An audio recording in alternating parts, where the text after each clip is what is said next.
Ce projet m'habite depuis plus d'une année. Il n'aurait pas été le même sans les artistes de la communauté Mohawk de Kanetesague. La culture est une avenue prometteuse pour initier la paix et la confiance entre les communautés qui forment notre société. La diversité culturelle est une richesse. Le 11 septembre aura été une date sombre à plusieurs égards. J'espère que le 11 septembre 2021 entrera dans nos mémoires comme une journée dédiée à la paix et à la confiance grâce à nos murmures. En terminant, n'oubliez pas d'éteindre vos cellulaires. Laissez-vous aller dans cette activité immersive. Et maintenant, place au spectacle.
Waltz for Debbie. Elle m'a regardé, a essayé de sourire. Tu veux mes services? Assise sur les marches des granites défoncées, par la pointe d'un stylo bic transparent, elle descendait en elle, en même temps que les feuilles de l'arbre. J'ai pensé, c'est une figure, mais je m'en suis voulu en mort. Et j'ai fouillé dans les feuilles sur l'asphalte pour retrouver son corps dans ma mémoire. Je me suis demandé si les cris des soies dans les ciels pouvaient déchirer la noirceur derrière laquelle une horde de mythologie grugeait sa moelle. Mais ni les sauts, ni l'horizon, ni la noirceur. Pas même la noirceur.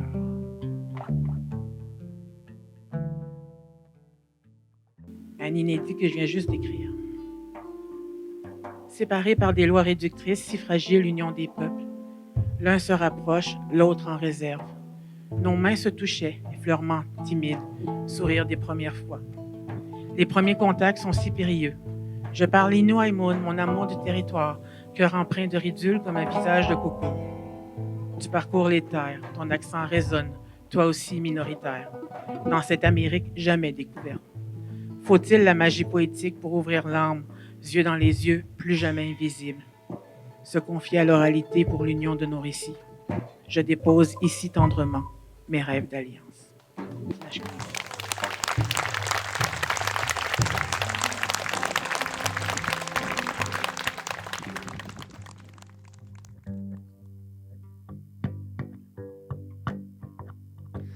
No merecían vivir. Il y avait des enfants, des jeunes, 16 à 25 ans, non, no merecían vivir. No merecían vivir. Je parcours les pages d'un livre. J'écris légèrement au-dessus de la douleur, légèrement au-dessus de la colère. Étrangement, ces mots m'apaisent. Les feuilles séchées se déposent au fond de la théière. Les coups de feu, les hélicoptères, les sirènes, les crissements de pneus, les chars d'assaut, les falcons verts olive sans immatriculation, les avions de chasse arpentant le ciel, le ronron de chaque jour. C'était l'hiver. Nous regardions l'ouverture des Jeux olympiques de Montréal. Je répétais « Montréal, Montréal ». Les mots paroles, langue, pays frayaient déjà dans ma bouche.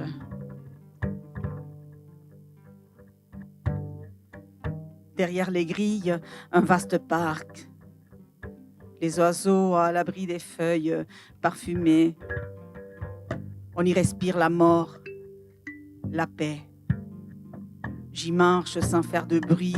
Des chuchotements d'agonisants hantent ce lieu. C'est ici. N. No Name, Nartun Nebel. Ils ont eu le souffle coupé, mais ce n'était pas assez.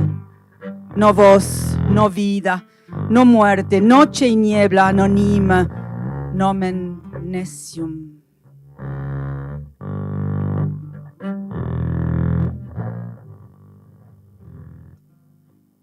Tu te contentes de vider leur maison, de prendre ce qui te plaît, d'entreposer le reste comme tes maîtres en 43. En 44, en 45. Tu ne vas pas comme eux jusqu'à récupérer os et cheveux, organes et plombages, ongles et pupilles te glissent des mains. Mes meubles et draps brodés d'initiales, la tendresse, la première caresse, le premier baiser, robe de mariée volée, livres par milliers brûlés. Tu ne voulais pas qu'on sache ni où, ni quand, ni qui, ni pourquoi tu voulais qu'on cherche toute notre vie. Comme cette nuit, et je suis là, à fouiller les décombres, à remuer une petite cuillère dans le liquide ambre, le rituel, tant de fois répété.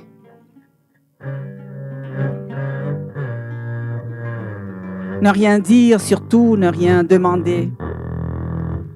Si les lumières aveuglantes nous barrent le passage, si par la fenêtre de la chambre on voit quelqu'un se faire traîner les yeux bandés, à coups de matraque, la bouche scellée, jusqu'à la gueule béante d'une voiture verte, si on voit des chaussures danser sur le trottoir, il vaut mieux fermer les volets. La ronde des mers jusqu'à épuisement, le regard vitreux. Elles ne font que tourner, changer de trottoir, de terre brûlée. La même question, le même cordon qu'au moment de les mettre au monde, la couche blanche de leur enfant, attachée autour de la tête, une forme de deuil, désormais. Un sac sur la tête, au-delà du jour, le tympan alerte à tes pas tout près. Le bruit sourd des menottes, les râles, les hurlements sur fond de musique yankee. Tes coups de pied, de poing, de feu, le camion, chargé à l'aller, vide au retour. Je lis quelque part que 30 000 est un chiffre exagéré. Quelle différence entre 10 000 et 30 000? Un frère, un petit enfant, une filleule, un ami, de plus ou de moins, ça ne se compte pas.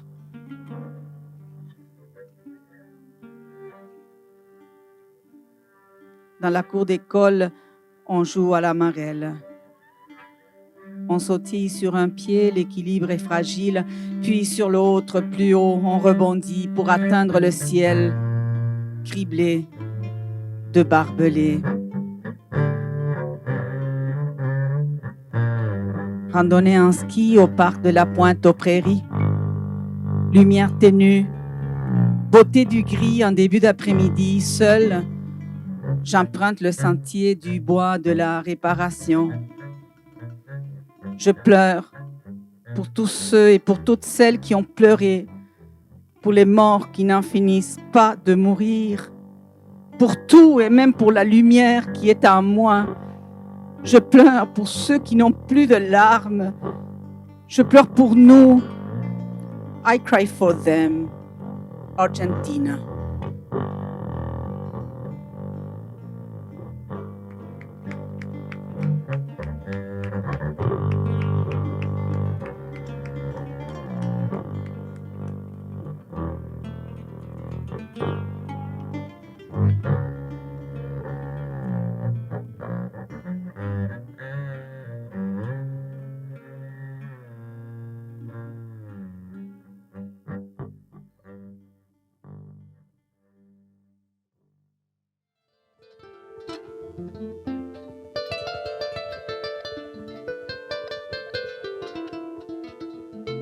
Ne t'excuse pas d'exister. Ne t'excuse pas de marcher à l'intérieur de ton silence. Ne t'excuse pas. Ne t'excuse pas de rire à l'infini. Ne t'excuse pas de chanter. Ne t'excuse pas. Ne t'excuse pas de compter les vagues. Ne t'excuse pas de déjouer les vertiges entre les lignes de ta main. Ne t'excuse pas de demander à l'histoire à quoi ressemble le chemin de tes mouvements. Ne t'excuse jamais. Tu es le soleil, tu es la terre, tu es l'horizon. Tu n'appartiens à personne.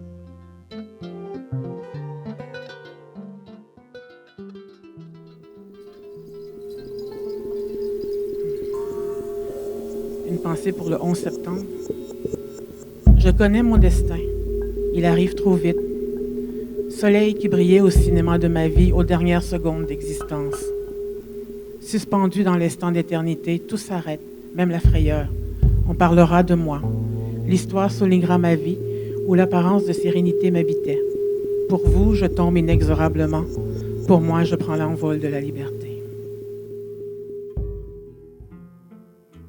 Ne répétez pas le récit de l'abandon. Les arbres vous en voudront. Même la foi vous reniera.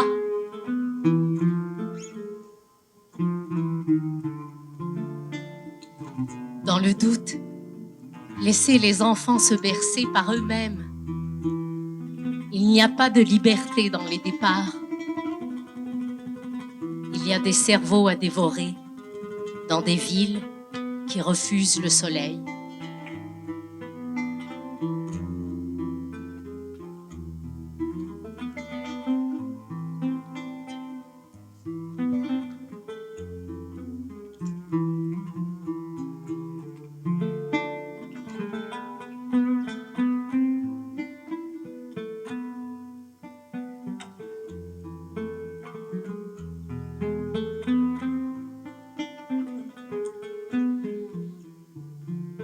Mes amis, je vous écris d'un étrange pays qui n'en finit pas de quitter le monde.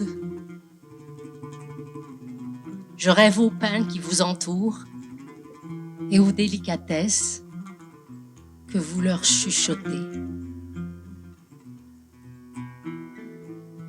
Ici, les cèdres ont brûlé. L'air est lourd de départ. Le vent n'est pas vent. Mais, erreur de parcours, je surveille l'homme-machine, encombré de corps. Je me retrouve, continent égaré, à bercer les vagues, gardienne de l'horizon.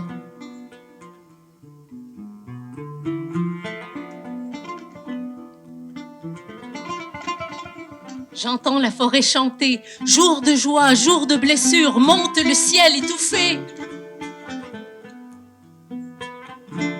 L'espoir ne me sera pas ôté, l'homme machine papillonne les ondes.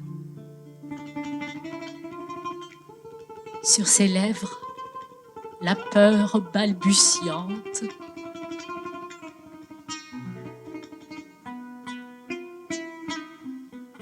Le jour s'est éteint, restent ces mots qui vous sont adressés, habitant les échos d'un monde resserré.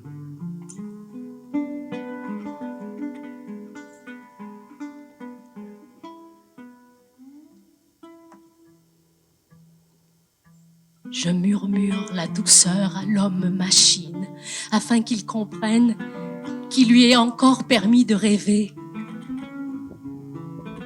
Souviens-toi de l'arbre que tu as aimé, enfant. Folie du ver ravissant le présent souffle parmi les dieux. Je dis palpitante, vers euphorie, terrifiante splendeur pour y hasarder la vie.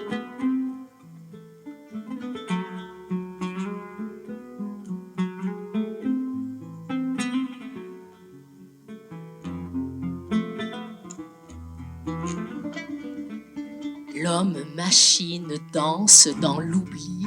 Ses yeux me disent la nostalgie d'une ombre où se reposer.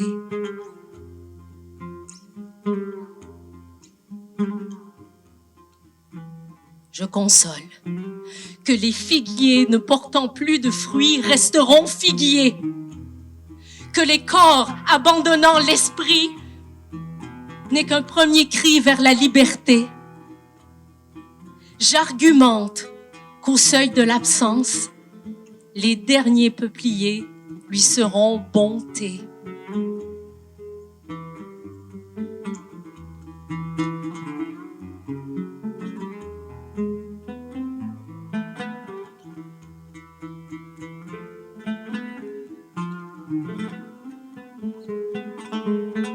Mes amis, je vous écris en présence des oiseaux, d'un pays sans secret, où la pierre jaillit de partout. J'y traîne mes pas dépaysés et pense à vous. Les plaines nénuphars, voûtes célestes, bleuets, feux d'automne, et le vert fou de vert.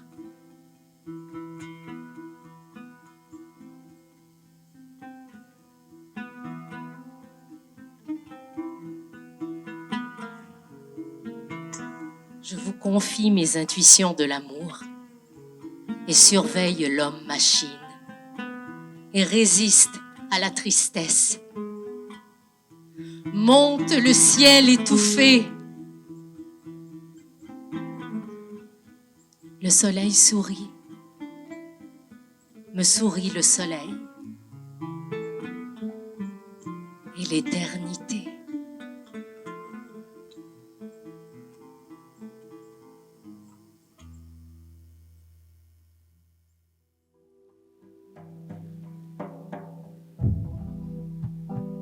Extrait d'un recueil que je suis en train d'écrire. C'est un recueil de récits, donc d'histoires vraies. Ça s'appelle Chien. Ça se passe à Pauvernituk en 1976. Le printemps est bien installé. La glace de la rivière est recouverte d'une épaisse couche d'eau et des étendues de mousse et de lichen apparaissent ici et là dans la toundra. Dans les rues de sable et de gravier, les véhicules tout-terrain ont remplacé les motoneiges et des enfants se promènent à vélo. Les pourtours des maisons ne sont plus que boue et flaques d'eau. Je rentre de l'école. Il fait encore clair alors qu'en hiver, l'obscurité surprend le village tôt en après-midi. Ces temps-ci, le soleil se lève vers 4 heures et se couche aux alentours de 22 heures. Toute cette lumière fait du bien. Ma mélancolie de fin d'hiver se dissipe. Il y a comme une fébrilité dans l'air. Les chasseurs rentrent avec des traîneaux couverts d'outarde et l'on peut acheter de l'ombre de l'Arctique au magasin de la coopérative. Je ne vois qu'un inconvénient à cette euphorie printanière.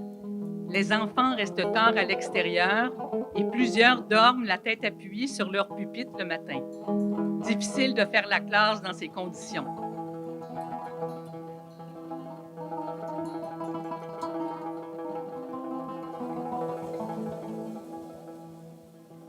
Je salue les gens que je croise par un sourire ou un geste de la main. Plusieurs me connaissent maintenant par mon nom et me lancent « Lucie ». Alors je leur réponds « Ah, c'est comme ça que les gens se saluent ici ». Cela me donne le sentiment de faire partie de la communauté, ou du moins d'être reconnue pour qui je suis. Une personne et pas seulement une blanche. À quelques pas de chez moi, une bonne dizaine d'enfants, en majorité des garçons, s'amusent à se lancer des mottes de terre boueuse dans la cour d'une maison en construction, sur le toit de laquelle des ouvriers, blancs et inuits, s'activent. Je m'arrête et j'observe les enfants qui s'en donnent à cœur joie. Parmi eux, un garçon de ma classe lève les yeux vers moi et me sourit. Un des ouvriers, un blanc, s'approche du rebord de la toiture et me salue. J'ai déjà croisé ce gars-là dans le village, mais je ne connais pas son nom ni d'où il vient. Je lui réponds par un hochement de la tête. Puis, les mains sur les hanches, il se met à gueuler après les enfants. « Allez chez vous, chien sale! Allez-vous-en! » Il insiste, répète à plusieurs reprises, « Chien, bâtard! » Je suis sidérée. Les enfants qui ont saisi le mépris et la haine dans les mots et dans le ton regardent le gars, me regardent. Un petit me fait un doigt d'honneur avant de décarpir. Un autre me lance « You white, go home ». Je suis à la fois furieuse et triste, couverte de honte. J'espère que les enfants ne nous ont pas associés, lui et moi. Surtout pas mon élève, mais c'est si facile. 2 blancs, 2 francophones, et en plus on vient de se saluer. Je veux crier de rage après lui, mais il est maintenant hors de ma vue. Il a dû se déplacer de l'autre côté de la toiture, car j'entends des coups de marteau qui proviennent de là.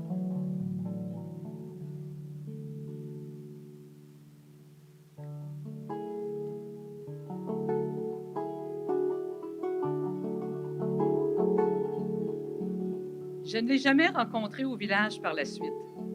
C'est vrai que les ouvriers vont et viennent, ne restent jamais sur place, jamais très longtemps. Mais je m'étais juré de lui dire ma façon de penser. C'est des années plus tard, je l'ai reconnu en Abitibi. Il semblait être apprécié de tous, un bon citoyen.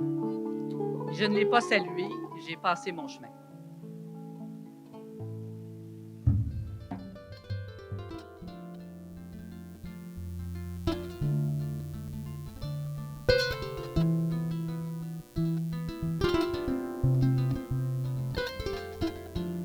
Je n'ai pas de réponse.